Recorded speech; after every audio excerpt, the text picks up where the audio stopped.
19 साल की एक लड़की थी। वो कुछ दोस्तों के साथ समुद्र की सैर पर निकली थी। वे सभी खुशी खुशी बोट में बैठकर हवा और पानी का मजा ले रहे थे। लेकिन अचानक मौसम ने करवट ली। काले बादलों ने आसमान को घेर लिया और तेज हवाओं के साथ तूफान उठ खड़ा हुआ। लहरें इतनी बड़ी और हिंसक थीं कि बोट को संभालना मुश्किल हो गया। दोस्त एक दूसरे को पकड़कर चिल्ला रहे थे, पर तूफान के शोर में आवाजें डूब रही थीं। जब नेहा की होश आया तो वह खुद को एक सुनसान छोटा आइलैंड पर पाई। चारों ओर पानी के सिवा कुछ नहीं था। बोट कहीं नजर नहीं आ रही थी। आसपास कोई इंसान या आवाज नहीं थी। उसके हाथ में बोट का टूटा हुआ कंटेनर और कुछ टूटी फूटी चीजें थीं। उसकी सांस तेज थी और दिल जोर जोर से धड़क रहा था। सवाल उठ रहे थे, उसके दोस्त कहाँ थे? वो अकेली क्यों थी? और क्या कोई उसे ढूंढेगा? नेहा ने अपने आप को संभाला और सोचा कि जो भी हो, अब जिंदा रहने के लिए लड़ना होगा। लेकिन उस सुनसान आइलैंड की खामोशी ने उसे अंदर तक हिला दिया था। नेहा ने चारों ओर नजर दौड़ाई तो पाया कि वह एक छोटे लेकिन घने जंगल वाले आइलैंड पर थी। वहां बड़ी बड़ी पेड़ की शाखाएं हवा में लहरा रही थीं और ऊपर से पक्षियों की चहचहाहट सुनाई दे रही थी। कभी कभी दूर कहीं जंगली जानवरों की हल्की सी आवाज भी आती थी। पानी से घिरा यह टुकड़ा धरती पूरी तरह से निर्जन लग रहा था। कोई इंसानी निशान या बसावट नहीं थी। नेहा ने टूटे हुए बोट के लकड़ों को इकट्ठा किया और उनमें से कुछ मजबूत टुकड़ों से एक छोटा आशियाना बनाया, जहां वह बारिश और ठंड से बच सके। लेकिन रात होते ही आइलैंड की सन्नाटा में एक अजीब सी खनक सुनाई देने लगी। कभी पेड़ों के बीच से साए हिलते, कभी कोई धीमी धीमी फुसफुसाहट। नेहा के मन में डर बैठ गया। क्या सच में कोई छुपा हुआ था या उसकी कल्पना ही थी? उस डर के बावजूद नेहा ने खुद को समझाया कि डर से कुछ नहीं होगा। उसकी एक ही कोशिश थी, जिंदा रहना। पर उस आइलैंड की हर रात कुछ न कुछ नया सवाल छोड़ जाती थी। क्या सच में आइलैंड पर कोई और है? कुछ दिनों तक नेहा ने अपने आसपास के इलाके में पानी और खाने का इंतजाम करने की पूरी कोशिश की। लेकिन धीरे धीरे उसने महसूस किया कि पानी की सप्लाई घट रही है। पास की छोटी नदी जो पहले साफ और बहती थी, अब सूखने लगी थी। दिन ब दिन पानी की कमी ने उसकी चिंता बढ़ा दी। खाने के मामले में भी मुश्किलें बढ़ने लगी, क्योंकि जंगल में मिलने वाले फल फूल कम हो रहे थे। एक शाम जब नेहा अपनी छोटी सी झोपड़ी के पास बैठी थी, तो उसने दूर से कुछ हलचल देखी। अचानक कुछ जंगली जानवर उसके आसपास के इलाके में आने लगे। उन्होंने उसकी झोपड़ी के पास तक आकर गहरी नजरें डाली। नेहा का दिल तेज हो गया। पहली बार उसे असली खतरे का एहसास हुआ। क्या ये जानवर उसे अपना शिकार समझेंगे? क्या उन्हें भी भूख लगी है? वह सोचने लगी कि अब उसके लिए सिर्फ जिंदा रहना ही नहीं, बल्कि खुद को बचाना भी जरूरी हो गया है। क्या वो जानवर उसे हमला करेंगे? एक रात नेहा जब सोने की तैयारी कर रही थी, तभी अचानक उसे कुछ अजीब सी आवाजें सुनाई दी। ऐसा लगा जैसे कोई धीरे धीरे पैरों की आहटों के साथ उसके आशियाने के पास चल रहा हो। डर के मारे उसका दिल जोर जोर से धड़कने लगा। उसने हिम्मत जुटाकर बाहर निकलने का फैसला किया। जैसे ही नेहा ने अपनी झोपड़ी के आसपास जमीन देखी, तो वह स्तब्ध रह गई। वहां ताजा पैरों के निशान थे, किसी इंसान के। निशान इतने साफ थे कि ऐसा लग रहा था कि वे कुछ ही देर पहले बने थे। नेहा के मन में एक सवाल उठा, ये निशान रातों रात कैसे आ गए? क्या सच में कोई और भी इस सुनसान आइलैंड पर है, या कभी था? उस पल उसके होश उड़ गए। उसकी धड़कनें तेज हो गईं।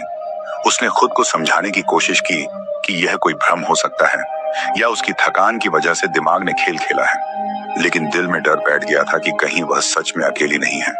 यह सोचकर ही नेहा का सारा आत्मविश्वास हिल गया। उसने ठाना कि अगले दिन वह इस रहस्य को सुलझाने की पूरी कोशिश करेगी, चाहे कुछ भी हो जाए। क्या वह अकेली नहीं है? एक दिन नेहा ने हिम्मत करके जंगल के भीतर गहराई तक जाने का फैसला किया।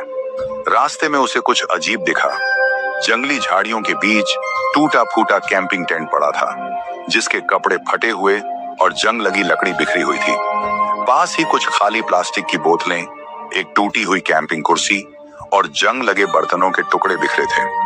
नेहा का दिल धक धक करने लगा। वह सोचने लगी कि यह सब कुछ कौन छोड़ गया होगा।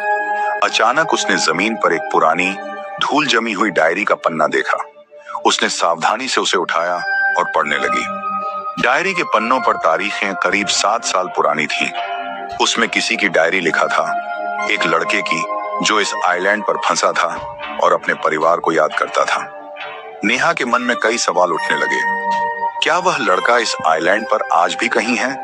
क्या उसकी कहानी उससे जुड़ी है?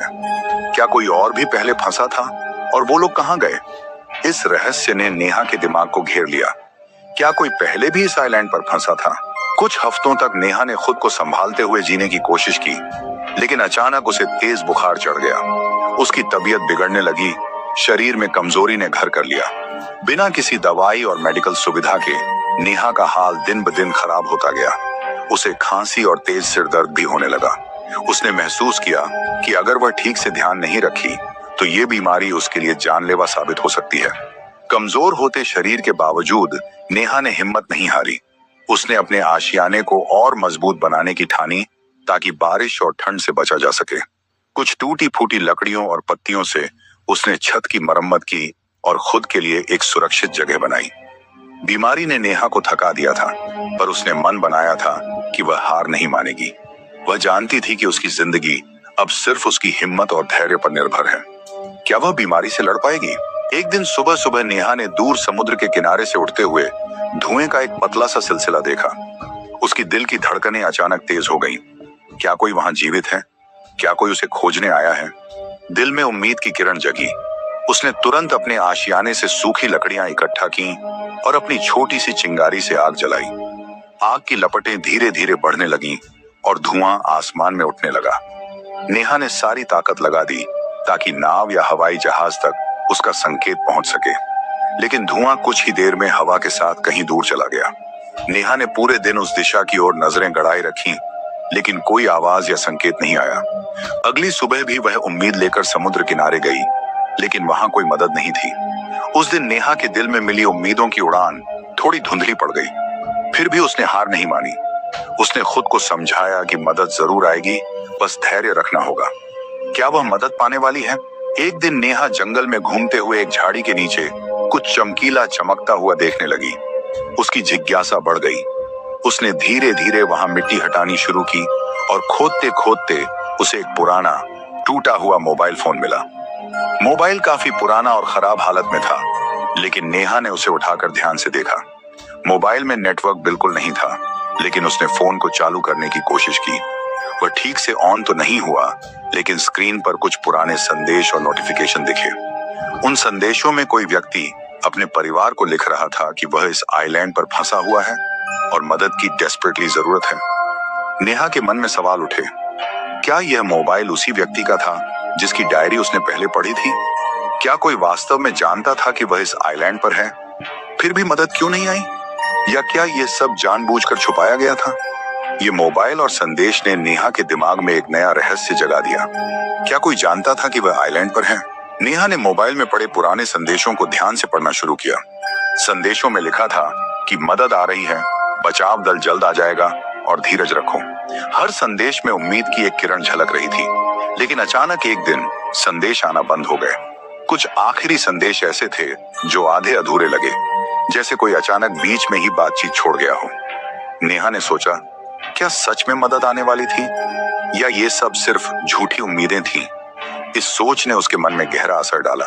उसने महसूस किया कि इस आइलैंड पर कई लोग फंसे होंगे, जैसे वह खुद फंसी थी, लेकिन शायद उनकी कोई खबर नहीं रही। ये बात उसके लिए भारी थी। उसकी हिम्मत टूटने लगी, लेकिन उसने खुद को संभाला। वह जानती थी कि हार मानना आसान है, पर जिंदा रहना उससे भी मुश्किल। नेहा ने अपने दिल में ठाना कि चाहे कुछ भी हो, वह अपने लिए और उन लोगों के लिए लड़ती रहेगी जिनकी कहानी वह अब तक जान चुकी थी। आखिर क्या हुआ उन लोगों के साथ? जैसे जैसे साल गुजरते गए, नेहा की उम्मीदें कभी पूरी तरह खत्म नहीं हुई। उसने समझ लिया था कि उसे अपनी जिंदगी खुद ही बचानी होगी। इसलिए उसने जंगल में एक लंबी मजबूत लकड़ी ली और साफ साफ जगह पर बड़े बड़े अक्षरों में SOS लिखा। वह जानती थी कि अगर कभी कोई हवाई जहाज या नाव इस इलाके से गुजरे तो यह संकेत उन्हें दिखेगा। हर रोज नेहा समुद्र किनारे जाकर दूर तक नजर दौड़ाती कि कहीं कोई नाव या हेलीकॉप्टर तो नहीं दिख रहा। उसका दिल धड़कता, उम्मीद जागती, लेकिन अक्सर निराशा ही हाथ लगती। 7 साल बीत चुके थे, पर उसके मन में सवाल उठते रहते। क्या सच में कोई उसे ढूंढेगा? क्या उसकी आवाज किसी तक पहुंचेगी? या यह सब बेकार की कोशिशें हैं? क्या उसके दोस्त, परिवार या कोई बचाव दल उसकी तलाश कर रहे हैं, या कहीं उसे दुनिया भूल चुकी है? ये सवाल उसके दिल को बार बार घेरते थे, लेकिन नेहा ने हार नहीं मानी।